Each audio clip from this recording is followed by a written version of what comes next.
ಎಷ್ಟು ಅವಧಿ ಒಳಗಡೆ ಅದನ್ನ ಸಂಪೂರ್ಣ ಮಾಡಬೇಕು ಅಂತ ಒಂದು ವರ್ಷದ ಒಳಗಡೆ ನೆಕ್ಸ್ಟ್ ಇಯರ್ ಬರ್ಡೇ ಒಳಗಡೆ ಪ್ಲಾನ್. ಹೌದು, ಈ ಸೆಪ್ಟೆಂಬರ್ 18ಗೆ ಅಡಿಗಲ್ ಹಾಕಿ ಮುಂದಿನ ಸೆಪ್ಟೆಂಬರ್ ಒಳಗಡೆ ಅದನ್ನು ಮುಗಿಸಬೇಕು ಅಂತ ಅನ್ಕೊಂಡಿದ್ವಿ. ಯಾಕಂದ್ರೆ ಇಲ್ಲಿ ಸರ್ಕಾರಗಳು ಅದು ಇದು ಏನು ಇಲ್ಲದೆ ಇರೋದ್ರಿಂದ ನಾವುಗಳೇ ಸೇರಿ ಮಾಡ್ತಾ ಇರೋದ್ರಿಂದ ಬೇಗ ಆಗುತ್ತೆ ಅಂತ. ಸರ್, ಈ ಅರ್ಧ ಎಕರೆನ ಸುದೀಪ್ ಸರ್ ಪರ್ಚೇಸ್ ಮಾಡಿ. ಹೌದು, ಸುದೀಪ್ ಸರೇ ಪರ್ಚೇಸ್ ಮಾಡ್ತಿದ್ದಾರೆ. ಸರ್, ಅದರಲ್ಲಿ ದರ್ಶನ ಕೇಂದ್ರ ಅಂದ್ರೆ ಏನೆಲ್ಲ ಇರುತ್ತೆ ಅಂತ ಅವ್ರದೊಂದು ಪುತ್ತಳಿ ಮಾಡ್ತಾ ಇದ್ವಿ, ಒಂದು 25 ಅಡಿದು ಪುತ್ತಳಿ ಮಾಡ್ತಾ ಇದ್ವಿ. ಸೊ ಅಷ್ಟೇ ಇರುತ್ತೆ, ಬೇರೆ ಏನೇನು ಇರಲ್ಲ. ಮುಂದಿನ ದಿವಸದಲ್ಲಿ ಒಂದು ಲೈಬ್ರರಿ ಬಂದವರಿಗೆ ಓದ್ಕೊಂಡು ಹೋಗ್ಲಿಕ್ಕೆ ಅಂತ ಒಂದು ಲೈಬ್ರರಿ ಮಾಡುವಂತ ಪ್ಲಾನ್. ಸರ್, ನಿನ್ನೆಯ ಸಭೆಯಲ್ಲಿ ಈಗ ನೀವು ಇವತ್ತು ಪ್ರೆಸ್ ಮೀಟ್ ಕರೆದಿದ್ದೀರಾ, ಬಟ್ ನಿನ್ನೆಯ ಸಭೆಯಲ್ಲಿ ನೀವು ಇರಬೇಕಿತ್ತಲ್ವಾ, ಯಾಕೆ ಇರಲಿಲ್ಲ? ನಾನು ಶಾರ್ಟ್ ನೋಟಿಸ್ ಆಯ್ತು, ನಾನು ಬೇರೆ ಕಡೆ ಹೋಗೋದಿತ್ತು. ಬಟ್ ನಮ್ಮೆಲ್ಲ ಅಭಿಮಾನಿಗಳು ನಮ್ಮ ಸಂಘಟನೆ ಭಾಗವಹಿಸಿತ್ತು. ಕಂಪ್ಲೀಟ್ ಒಂದು 200 ಜನ ಅಭಿಮಾನಿಗಳು ನಾವೆಲ್ಲ ಇತ್ತು. ನಮ್ದೇ ನಾವೆಲ್ಲ ಕೇಳಿದ್ರು ಪ್ರಶ್ನೆಗಳು. ಅಭಿಮಾನಿಗಳಿದ್ರು ನಿಮ್ ಜೊತೆ, ಬಟ್ ನೀವ್ ಇರ್ಬೇಕಿತ್ತು ಅಲ್ಲಿ, ಯಾಕೆ? ನಮ್ಮದೇ ಧ್ವನಿ ಅಲ್ಲಿತ್ತು. ನಾನು ಮೊದಲೇ ಹೇಳಿದೆ, ನನಗೆ ಅವರು ಒಂದು ವಾರದ 4-5 ದಿವಸದ ಮುಂಚೆ ಹೇಳಿದ್ರು, ನಮ್ದು ಆಲ್ರೆಡಿ ನಾವು ಬೇರೆ ಕಡೆಗೆ ಕುಟುಂಬ ಸಮೇತ ಕುಟುಂಬದ ಕಾರ್ಯಕ್ರಮ ಇದ್ದಿದ್ದರಿಂದ ಕೋಲಾರ ಹೋಗ್ಬೇಕಾಗಿತ್ತು ನಾನು. ಸೊ ಅದರಿಂದ ನಾನು ಬರೋಕ್ಕಾಗಲ್ಲ ಅಂತ ಒಂದು ವಾರ ಮುಂಚೆನೆ ಅನೌನ್ಸ್ ಮಾಡಿದ್ದೆ ಕೂಡ, ಮತ್ತೆ ಬೆಂಬಲ ಕೊಟ್ಟಿದ್ದೆ, ಸೋಷಿಯಲ್ ಮೀಡಿಯಾದಲ್ಲಿ ಬೆಂಬಲ ಕೊಟ್ಟಿದ್ದು ಬಹಿರಂಗವಾಗಿ. ಅಮೃತ ಮಹೋತ್ಸವ ಮಾಡೋ ಒಂದು ಪ್ಲಾನ್ ಇತ್ತು, ಅದು ಸಡನ್ ಆಗಿ ಕ್ಯಾನ್ಸಲ್ ಆಯ್ತು, ಕುಟುಂಬದವರು ಬರ್ತಾ ಇಲ್ಲ ಅನ್ನೋ ಒಂದು ಮಾತಿಗೆ. ಸೊ ಈ ಟೈಮಲ್ಲಿ ಅದಕ್ಕೆ ಕ್ಲಾರಿಟಿ ಕೊಡೋದಾದ್ರೆ, ಅಮೃತ ಮಹೋತ್ಸವ ಯಾಕೆ ಕ್ಯಾನ್ಸಲ್ ಆಯ್ತು, ಯಾವ ಉದ್ದೇಶದಿಂದ ಅದು ಆಗ್ತಾ ಇಲ್ಲ? ಇಲ್ಲ, ಅವತ್ತು ಹೇಳಿದ್ದು ಅಂದ್ರೆ ಇವತ್ತು ಹೇಳ್ತಾ ಇರೋದು ಅಂದ್ರೆ ಕುಟುಂಬದವ್ರಿಗೆ ಮೇಲಿನ ಪ್ರೀತಿಯಿಂದಾನೇ ಹೇಳಿದ್ದಂಥದ್ದು. ಈಗ ನಾವ್ ಯಾರಿಗಾದ್ರು ನೀನ್ ಬಂದ್ರೇನೆ ನಾನು ಊಟ ಮಾಡೋದು ಅಂತ ಹೇಳ್ತೀವಿ ನೋಡಿ, ಮನೆಯಲ್ಲಿ ಯಾರಿಗಾದ್ರು ನೀನ್ ಬರೋ ತನಕ ಊಟ ಮಾಡೋಕೆ ಕಾಯ್ತೀನಿ ಅಂತ. ಹಾಗೆ ಕುಟುಂಬದವರು ಬರ್ಲಿ ಅಂತ ನಾವು ಕಾದ್ವಿ. ಅವರು ಇಲ್ಲ ನೀವು ಮಾಡಿ ನಾವು ಬರೋಕ್ಕಾಗಲ್ಲ ಅಂದ್ರು. ಸೊ ಅವ್ರು ಬರೋವಾಗ್ಲೇ ಮಾಡೋಣ ಅಂತ ಸ್ವಲ್ಪ ಮುಂದೂಡಿದೀವಿ ಅಷ್ಟೇ, ಬಿಟ್ರೆ ಅಮೃತ ಮಹೋತ್ಸವ ಅದು ರದ್ದಾಗಲ್ಲ, ಅದೊಂದು ಆಗ್ಲೇಬೇಕು ಅವ್ರ ಹೆಸರಲ್ಲಿ. ಆ ವಿಷಯಕ್ಕೆ ನಾವು ಈಗಲೂ ಕೂಡ ಬದ್ಧರಾಗಿದ್ದೀವಿ. ಈ ಬಾರಿ ಸೆಪ್ಟೆಂಬರ್ 18ಕ್ಕೆ ಸೆಪ್ಟೆಂಬರ್ 18ಕ್ಕೆ Nandini link ground already book ಮಾಡಿದ್ವಿ ನಾವು. ಅಲ್ಲಿ ಕಾರ್ಯಕ್ರಮ ಇರುತ್ತೆ, ಅಮೃತ ಮಹೋತ್ಸವ 100% ಆಗುತ್ತೆ. ಆ ಪ್ರಮಾಣದಲ್ಲಿ ನಾವ್ ಏನ್ ಅಂದ್ಕೊಂಡಿದ್ವಿ, ಪಂಚಭಾಷಾ ತಾರೆಯನ್ನೆಲ್ಲ ಸೇರಿಸಿ ಮಾಡ್ಬೇಕಂತಿದ್ವಲ್ಲ, ಅದು ಆಗದೆ ಹೋಗುತ್ತೆ. ಯಾಕಂದ್ರೆ ಎಲ್ಲರೂ ಸೇರ್ಬೇಕು ಅಂತ ಅನ್ಕೊಂಡಿದ್ವಿ. ಚಿತ್ರರಂಗ, ನಿರ್ಮಾಪಕರ ಸಂಘ, ನಿರ್ದೇಶಕರ ಸಂಘ, ಕುಟುಂಬ, ನಾವು ನೀವು ಎಲ್ಲ ಸೇರ್ಬೇಕು. ಸೊ ಅದಕ್ಕೆ ಸ್ವಲ್ಪ ತಡ ಆಗುತ್ತೆ, ಆದ್ರೆ ಅದು ಆಗುತ್ತೆ. ನಿನ್ನೆ ಅಭಿಮಾನಿಗಳ ಜೊತೆ ಒಂದಿಷ್ಟು ಮಾತುಕತೆ ನಡೆಯುವಾಗ ಅಲ್ಲಿ ನಿವಾಸದ ಹತ್ರ ಒಂದಿಷ್ಟು ಗೊಂದಲದ ವಾತಾವರಣ ಕೂಡ ಸೃಷ್ಟಿಯಾಯಿತು, ಭಿನ್ನಾಭಿಪ್ರಾಯಗಳಿತ್ತು. ಈ ವಿಚಾರವಾಗಿ ಈಗ ಕುಟುಂಬದ ಅಭಿಪ್ರಾಯ ನೀವೇನ ತಗೊಳ್ಳುವಂತ ಪ್ರಯತ್ನ ಆಯ್ತಾ, ಮತ್ತೆ ಅವರಿಂದ ಏನಾದ್ರು ಇನ್ಫಾರ್ಮೇಶನ್ ಸಿಗ್ತಾ, ಹೇಗೆ ಇದನ್ನ ಒಪ್ಕೊಂಡ್ರ? ಸರ್, ಅವರು ನಿನ್ನೆ ಸ್ಪಷ್ಟವಾಗಿ ಹೇಳಿದ್ದಾರೆ ಎಲ್ಲವೂ. ಮತ್ತೆ ನಾನು ಅದೇ ಮಾತಾಡ್ತಾ ಇದ್ರೆ, ನನ್ನ ಮಾತುಗಳು, ನಾನು ಆಡದ ಮಾತುಗಳಿಗೂ ನನ್ನನ್ನೇ ಹೊಣೆಯಾಗಿಸ್ತಾ ಇದ್ದಾರೆ. ಅದರಿಂದ ನಾನು ಆ ತರದ ವ್ಯಕ್ತಿ ಅಲ್ಲ, ನಾನು ವಿವಾದಗಳಿಂದ ದೂರ ಇರಬೇಕು. ಮತ್ತೆ ಯಜಮಾನರನ್ನ ನಾನು ಒಳ್ಳೆ ಕಾರಣಗಳಿಗೆ ನೆನೆಸ್ಕೊಳ್ಬೇಕಂತ ಇಷ್ಟಪಡ್ತೇನೆ ಹೊರತು ಈ ತರ ವಿವಾದಗಳಲ್ಲ. ಮತ್ತೆ ನನ್ನ ಮೂಲಕ ಏನಾದ್ರು ಅವರಿಗೆ ವಿವಾದಗಳು ಆಗ್ತಿದೆ ಅಂತಂದ್ರೆ ನಾನು ಈ ಕ್ಷಣ ಇದನ್ನೆಲ್ಲ ಬಿಟ್ಟು ಹೋಗಕ್ಕೆ ರೆಡಿ ಇದೆ. ಆದ್ರೆ ಸಮಸ್ಯೆ ಏನಂದ್ರೆ ಇಷ್ಟೆಲ್ಲ ಇಲ್ಲಿ ತನಕ ತಗೊಬಂದು ಅರ್ಧದಲ್ಲಿ ಬಿಟ್ಟು ಹೋದ್ರೆ ಅದೊಂದು ಅಪವಾದ ಅನ್ನೋ ಕಾರಣಕ್ಕೆ ಇಲ್ಲಿ ಉಳಿದಿದ್ದೇನೆ ಹೊರತು ಸೊ ಇಷ್ಟೆಲ್ಲ ನೋಯಿಸ್ಬೇಕಾಗಿಲ್ಲ, ನೊಂದ್ಕೋಬೇಕಾಗಿಲ್ಲ ನಾವುಗಳು ಕೂಡ. ಅವ್ರು ನೆನ್ನೆ ಹೇಳಿದ್ದಾರೆ, ಬೇರೆ ಕಡೆಗೆ ಪುತ್ಥಳಿ ಪ್ರತಿಮೆ ಏನಾದ್ರು ಮಾಡೋದಾದ್ರೆ ಮಾಡ್ಲಿ ಸಂತೋಷ, ಬಟ್ ಅದು ಮೈಸೂರು ಸ್ಮಾರಕಕ್ಕೆ ಈಕ್ವಲ್ ಅಲ್ಲ, ಪುಣ್ಯಭೂಮಿಯೂ ಅಲ್ಲ ಅನ್ನೋಂಥದ್ದನ್ನ ಹೇಳಿದ್ದಾರೆ. ಅದೇ ಮಾತನ್ನು ನಾನು ಹೇಳಿದೆ. ಈಗ ಅದು ಪುಣ್ಯಭೂಮಿಗೆ ಈಕ್ವಲು ಅಲ್ಲ, ಅದು ಮೈಸೂರಿಗೆ ಪ್ಯಾರಲಲ್ಲೂ ಅಲ್ಲ. ಇದು ಬೆಂಗಳೂರಿನ ದರ್ಶನ ಕೇಂದ್ರ ಅಂತ ಸಿಂಪಲ್ ವರ್ಡ್ ಆಗಿದೆ ಅಷ್ಟೇ. ದರ್ಶನ ಕೇಂದ್ರಕ್ಕೆ ಖರ್ಚಾಗುವಂತ ಖರ್ಚು ವೆಚ್ಚ ಎಲ್ಲ ಸುದೀಪ್ ಸರ್ ಬರ್ತಾರಾ ಅಥವಾ ವಿಷ್ಣು ಸರ್?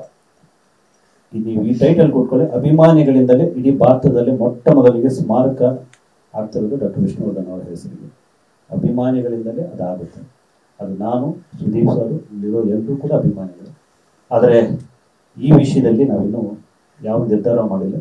ನಾವು 4-5 ಜನನ ಸೇರಿ ಮಾಡಿಬಿಡುವಷ್ಟು ಸಮರ್ಥರಿದ್ದೀವಿ, ಮಾಡಿಬಿಡ್ತೀವೋ ಗೊತ್ತಿಲ್ಲ. ಅದು ಎಲ್ಲರೂ ಸೇರ್ಕೊಂಡು ನಾವು ಬರ್ತೀವಿ ಅಂತ ಬರ್ತಾರ ಗೊತ್ತಿಲ್ಲ. ಬಟ್ ಆಗೋದಂತೂ ನಿಜ. ಸರ್, ಜಾಗ ಖರೀದಿಗೆ ಕಂಪ್ಲೀಟ್ಲಿ ದುಡ್ಡು ಕೊಟ್ಟಿರೋದು ಕಿಚ್ಚ ಸರ್. ಹೌದು, ಸುದೀಪ್ ಸರ್ ಆ ಜಾಗದ ಸಂಪೂರ್ಣ ಜವಾಬ್ದಾರಿ ತಗೊಂಡಿದ್ದಾರೆ. ಬಟ್ ಅವರೇ ಹೇಳಿದ್ರು ಸರ್, ಇವಾಗ ಅವರು ಮೊನ್ನೆ ವಿಡಿಯೋದಲ್ಲಿ ಸುದೀಪ್ ಸರೇ ಒಂದು ವಿಡಿಯೋ ಬಿಟ್ಟಿದ್ರು, ಏನೆಲ್ಲ ಆಯ್ತು ಅವ್ರಿಗೆ ನೋವಾಗಿದೆ ಅವ್ರಿಗೆ ಹೇಳಿದ್ರು. ಅದಾದ್ಮೇಲೆ ನಂತರ ಅವರು ಮಾತು ಹೇಳ್ತಾರೆ, ನಾನು ವೀರಕಪುತ್ರ ಶ್ರೀನಿವಾಸ್ ಅವರನ್ನ ಕರೆದು ನಾವು ಒಂದು ಮೀಟಿಂಗ್ ಮಾಡಿದ್ವಿ, ಮಾತಾಡ್ಕೊಂಡಿದ್ದೀವಿ ಅಂತ. ಆ ಚರ್ಚೆಯಲ್ಲಿ ಏನೆಲ್ಲ ಆಯ್ತು ಮಾತಾಡಿದ್ವಿ? ಇದೇ ಆಯ್ತು. ಎಷ್ಟು ದಿವಸ ಬೇಡ್ತೀರಿ ಅಂತ ಕೇಳಿದ್ರು. ಎಷ್ಟು ದಿವಸ ಬೇಡ್ತೀರಿ ನೀವು? ಅವರ ಹೆಸರಲ್ಲಿ ಅವರು ಬದುಕಿದ್ದಾಗಲೇ ಯಾರ ಹತ್ರ ಏನು ಬೇಡಲಿಲ್ಲ, ನೀವ್ಯಾಕೆಲ್ಲ ಹೋಗಿ ಬೇಡ್ತೀರಿ, ಬನ್ನಿ ನಾವೆಲ್ಲ ಸೇರಿ ಮಾಡೋಣ ಅನ್ನೋಂಥ ಮಾತನ್ನ ಮೀಟಿಂಗಲ್ಲಿ ಚರ್ಚೆ ಆಯಿತು. ಆ ಮಾತನ್ನ ಅವ್ರು ಉಳಿಸ್ಕೊಂಡು ಇವತ್ತು ಬರೀ ಒಂದು ವಾರದಲ್ಲಿ ರಿಸಲ್ಟ್ ಕೊಟ್ಟಿದ್ದಾರೆ. ಜಮೀನು ನಾವು ತಗೊಂಡಿದ್ವಿ, ಅನೌನ್ಸ್ ಮಾಡಿ ಅಂತ ಹೇಳಿದ್ದಾರೆ, ಮಾಡ್ತೇನೆ. ಸರ್, ಅನ್ಫಾರ್ಚುನೇಟ್ಲಿ ಫ್ಯಾನ್ಸ್ಗೆ ಈಗ ಬೇಸರ ಇದೆ. ಈಗ ವಿಷ್ಣುವರ್ಧನ್ ಸಮಾಧಿ ಇದೆಯಲ್ಲ, ಅದು ಸಮಾಧಿನ ತೆರವು ಮಾಡಿದ್ದ ಅಥವಾ ಧ್ವಂಸ ಮಾಡಿದ್ದ ಅನ್ನೋ ಬೇಸರ ಇದೆ. ಧ್ವಂಸ ಅನ್ನೋದಾದ್ರೆ ಖಂಡಿತವಾಗ್ಲೂ ಅದನ್ನ ಸಹಿಸ್ಕೊಳ್ಳಲ್ಲ ಫ್ಯಾನ್ಸ್. ತೆರವು ಅಂತಾದ್ರೆ ಇನ್ನೊಂದ್ ಕಡೆ ಏನೋ ಶಿಫ್ಟ್ ಆಗಿದೆಯಾ, ಆ ಕುತೂಹಲ ಇದೆ ಇರುತ್ತೆ. ಯಾಕಂದ್ರೆ ಒಂದು ಮಾನವೀಯತೆ ಅಂತ ಇರುತ್ತಲ್ಲ, ಕೆಲವೊಂದ್ ಕಡೆ ಅಭಿಮಾನಿಗಳ ಹೊರತಾಗಿನೂ ಒಂದು ಮಾನವೀಯತೆ ಅಂತ ಇರುತ್ತಲ್ಲ, ಆ ಪ್ರಶ್ನೆ ಇದೆ. ತಮ್ಗೇನು ಐಡಿಯಾ ಇದೆಯಾ ಅದೊಂದು ಶಿಫ್ಟ್ ತೆರವು ಬೇರೆ ಕಡೆ ಶಿಫ್ಟ್ ಮಾಡಿದ್ರು? ಈಗ ಆಗಿದ್ದು ನೆಲಸಮ ಅಲ್ವಾ, ಅದು ರಾತ್ರೋರಾತ್ರಿ ಅವರು JCB ಮುಖಾಂತರ ನೆಲಸಮ ಆಗಿದ್ದು. ನೆಲಸಮ ಅಂದ್ರೆ JCB ತೆಗೆದಿದ್ದಾರೆ. ಅದು 3.5 ಏನು ಇಲ್ಲ, ಒಂದು ಅವಶೇಷವೂ ಉಳಿಸಿಲ್ಲ. ನಾನು ಅದಕ್ಕೆ ಪೊಲೀಸ್ ಸ್ಟೇಷನ್ ಅಲ್ಲಿ ಮಾರನೇ ದಿವಸ ಬೆಳಿಗ್ಗೆ 10 ಗಂಟೆಗೆಲ್ಲ ಅದು ಹೇಗೆ ನೀವು ಡೆಮಾಲಿಷ್ ಮಾಡಿದ್ರಿ ಅದು ವಿವರ ಕೊಡಿ, ಮತ್ತೆ ಅಲ್ಲಿ ಅಸ್ಥಿ ಇತ್ತಲ್ವಾ ಅದು ಏನು ಮಾಡಿದಿರಿ ಅಂತ ಹೇಳ್ಬಿಟ್ಟು ನಾನು ಪತ್ರ ಕೊಟ್ಟಿದ್ದೀನಿ ಪೊಲೀಸ್ ಸ್ಟೇಷನ್ಗೆ, ನಿಮಗೂ ಗೊತ್ತಿದೆ ಅದು. ಸೊ ಪೊಲೀಸ್ ಅವರು ಅದನ್ನ ತಿಳಿಸ್ತೀವಿ ಅಂತ ಹೇಳ್ಬಿಟ್ಟು ಅಕ್ನಾಲೇಜ್ಮೆಂಟ್ ಕೂಡ ಕೊಟ್ಟಿದ್ದಾರೆ. ನಾವು ಫಾಲೋ ಅಪ್ ಆಗಿದ್ದೀವಿ. ಅದು ವಿಷಯ ತಿಳಿದ ತಕ್ಷಣನೇ ನಾವು ಹೇಳ್ತೀವಿ. ಅದಿಲ್ಲ ಅಂತಂದ್ರೂ ಕೂಡ ಕೋರ್ಟ್ ಮುಖಾಂತರ ಹೋಗಿ ಆದ್ರೂ ಆ ವಿಷಯಗಳನ್ನ ನಾವು ಸ್ಪಷ್ಟನೆ ತಗೋತೀವಿ. ಸರಿ, ಇನ್ನೊಂದು ಕಡೆ ಸರ್ಕಾರ ಈ ಒಂದು ಏನು ಅದೇ ಹೇಳಿದ್ರೆ ಆರಂಭದಲ್ಲಿ ಅಭಿವೃದ್ಧಿಗೆ ಬೇಕಾಗಿರ್ತಕ್ಕಂಥ ವಿಚಾರಕ್ಕೆ ಅದು ಕೊಟ್ಟಿತ್ತು ಅತಿಮಾಶೆ, ಅದಾಗಿಲ್ಲ. ಬಟ್ ಈಗ ಸ್ವಾಧೀನಕ್ಕೆ ತೆಗೆದುಕೊಳ್ಳುವಂತ ಹಕ್ಕು ಸರ್ಕಾರಕ್ಕೆ ಇದೆಯಾ ಅಂತ ಮೊನ್ನೆ ನಾವು ಗೀತಾ ಬಾಲೆ ಅವರು ಪ್ರಶ್ನೆ ಮಾಡಿದಾಗ ಸರ್ಕಾರಕ್ಕೂ ಕೂಡ ಇದ್ರ ಹಕ್ಕು ಇಲ್ಲ ಅನ್ನೋ ರೀತಿಯಲ್ಲಿ ಹೇಳ್ತಾರೆ. ಆ ಸಾಧ್ಯತೆ ಇದೆಯಾ? ಹೇಗೆ ಇದು ಏನಾಗಿದೆ, 10 ಎಕರೆ ಮಾರಾಟ ಮಾಡಬೇಕಾದ್ರೆ ಅವರೊಂದು ಕಂಡೀಷನ್ ಹಾಕಿದ್ದಾರೆ. 2 ಪಾಯಿಂಟ್ ನೀವು ಗಮನಿಸಬೇಕು. 10 ಎಕರೆ ಮಾರಾಟ ಮಾಡಬೇಕಾದ್ರೆ ಈ ಮಾರಾಟಗೊಂಡಂತಹ ಹಣವನ್ನ ಸ್ಟುಡಿಯೋ ಅಭಿವೃದ್ಧಿಗಲ್ಲದೆ ಬೇರೆ ಏನಕ್ಕೆ ಬಳಸ್ಕೊಂಡ್ರು ಕೂಡ ಇದನ್ನು ಕಾರಣ ಕೊಡದೆ ಮುಟ್ಟುಗೋಲು ಹಾಕೊಳ್ಬಹುದು ಅಂತ ಒಂದು. ಎರಡನೇದು, ಅವ್ರ ಅಣ್ಣ ತಮ್ಮಂದ್ರು ಈ 10 ಎಕರೆ ಪಾರ್ಟೇಷನ್ ಡೀಡ್ ಮಾಡ್ಕೊಂಡಿದಾರಲ್ಲ, ಆ ಪಾರ್ಟೇಷನ್ ಡೀಡ್ ಅಲ್ಲಿ ಸ್ಟುಡಿಯೋ ಅಂತ ಎಲ್ಲೂ ಮೆನ್ಷನ್ ಮಾಡ್ಕೊಂಡಿದ್ದಾರೆ. ಕೊಟ್ಟಿದ್ದು ಸ್ಟುಡಿಯೋಗೆ ಅಲ್ವಾ, ಬಟ್ ಇವರು ಪಾರ್ಟೇಷನ್ ವಿಭಾಗೀಯ ಪತ್ರ ಮಾಡ್ಕೋಬೇಕಾದ್ರೆ ಅಣ್ಣ ತಮ್ಮಂದ್ರೆ ಭಾಗ ಮಾಡ್ಕೋಬೇಕಾದ್ರೆ ಸ್ಟುಡಿಯೋ ಅಂತ ಒಂದು ಪದನು ಬಳಸಿಲ್ಲ ಅದ್ರಲ್ಲಿ. ಅಂದ್ರೆ ಇವರು ಉದ್ದೇಶಪೂರ್ವಕವಾಗಿ ಅದನ್ನ ಖಾಸಗಿ ಆಸ್ತಿಯಾಗಿ ಮಾಡ್ಕೊಂಡಿದ್ದಾರೆ. ಮೂಲ ಉದ್ದೇಶದಿಂದ ಅದು ಬಹಳ ದೂರ ಹೋಗಿರೋದ್ರಿಂದ ಸರ್ಕಾರಕ್ಕೆ ಯಾವಾಗ್ಲೂ ಹಕ್ಕು ಇದ್ದೇ ಇರುತ್ತೆ. ನೀವು ದುಡ್ಡು ಕೊಟ್ಟು ತಗೊಂಡ್ರು ಕೂಡ ರಿಯಾಯಿತಿಯಲ್ಲಿ ತಗೊಂಡಿರ್ತೀವಿ. ಅದಾದ್ಮೇಲೆ ಸರ್ಕಾರ ಯಾವ ಮೂಲ ಉದ್ದೇಶ ಕೊಟ್ಟಿರುತ್ತೋ ಆ ಉದ್ದೇಶಕ್ಕಷ್ಟೇ ಅದನ್ನು ಬಳಸಬೇಕು ಅನ್ನೋಂತಹ ನಿಯಮ ಯಾವಾಗ್ಲೂ ಜಾರಿಯಲ್ಲಿರುತ್ತೆ. ಸೊ ಇವರು ಏನೇನೋ ಮೊನೋಪಲಿ ಮಾಡ್ಕೊಂಡ ತಕ್ಷಣನೇ ಅದು ಖಾಸಗಿ ಆಸ್ತಿ ಆಗ್ಬಿಡಲ್ಲ. ಆ ನಿಟ್ಟಿನಲ್ಲಿ ನಾವು ಯೋಚನೆ ಮಾಡಿರ್ಲಿಲ್ಲ. ಯಾಕಂದ್ರೆ ನಮಗೆ ಪುಣ್ಯಭೂಮಿ ಸಾಕಾಗಿತ್ತು, ಅದೊಂದು 10 ಗುಂಟೆ ಜಾಗ, ಒಂದು 10 ಎಕರೆ ಜಾಗ, ಇಷ್ಟು ಸಾಕಾಗಿತ್ತು ಅಂತ ಹೋರಾಟ ಮಾಡ್ಕೊಂಡು ಹೋದ್ವಿ.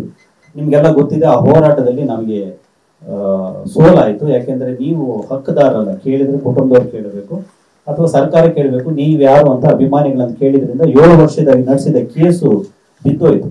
ಆ ಕೇಸ್ ಬಿದ್ದೋದ್ಮೇಲೆ ಇದೆಲ್ಲ ಆಗಿರುವಂಥದ್ದು. ಸೊ ಇಲ್ಲ ಅಂತಂದ್ರೆ ಅದರಲ್ಲಿ ನಾವು ಆಗ್ಲೇ ಈ ವಿಷಯನ ತಗೊಂಡ್ಬಿಟ್ಟಿದ್ರೆ PIL ಮುಖಾಂತರ ಸಮಸ್ತ ಇದರ ಮುಟ್ಟುಗೋಲಿಗೆ ಇಷ್ಟೊತ್ತಿಗೆ ಒಂದು ತಾರ್ಕಿಕ ಅಂತ್ಯ ಕಾಣ್ತಿತ್ತು. ಆದ್ರೆ ಬಾಲಣ್ಣನ ಕೂಡ ಈ ನಾಡಿನ ಮೇರು ಕಲಾವಿದರು. ಆ ಜಮೀನನ್ನ ನಾವು ವಶಪಡಿಸ್ಕೊಂಡಾಗ ಆ ವ್ಯಕ್ತಿಗೆ ತೊಂದರೆ ಆಗ್ಬಾರ್ದು ಅನ್ನೋಂಥದ್ದು ನಮ್ಮ ಇರಾದೆ ಆಗಿತ್ತು.